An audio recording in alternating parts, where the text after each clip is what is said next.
जातीभेद विसरून दिंडोरी तास येथे अखंड हरिनाम सप्ताहाची सांगता। आता पाहूयात निफाड तालुक्यात हजारो भाविकांनी घेतला महाप्रसादाचा लाभ। सामाजिक एकोपा आणि भक्तीचा संदेश देणाऱ्या अखंड हरिनाम सप्ताहाच्या सांगतेची बातमी। नाशिक जिल्ह्यातील निफाड तालुक्यातून श्री क्षेत्र दिंडोरी तास येथील हनुमान मंदिरात 3 ते 10 ऑगस्ट दरम्यान आयोजित करण्यात आलेल्या अखंड हरिनाम सप्ताहाची भक्तिमय वातावरणात सांगता झाली।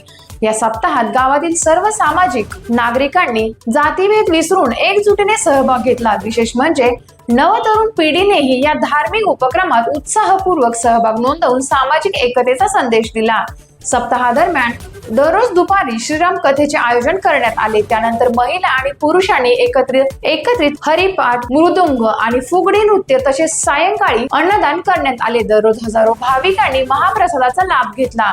9 ऑगस्ट रोजी महाराष्ट्र भूषण पुरस्कार प्राप्त समाज प्रबोधनकार ज्ञानेश्वर महाराज वाबळे यांचे कीर्तन झाले। तर 10 ऑगस्ट रोजी हरिभक्त परायण सुधाकर महाराज पैठणकर यांच्या काल्याच्या कीर्तनाने सप्ताहाचा सांगता करण्यात आली। हा सप्ताह यशस्वी करण्यासाठी समस्त ग्रामस्थ, भजनी मंडळासह विविध भक्ती मंडळे आणि समस्त उत्सव समित्यांनी सहकार्य केले। टाइम्स ऑफ महाराष्ट्र साठी निफाड तालुका प्रतिनिधी उत्तम जाधव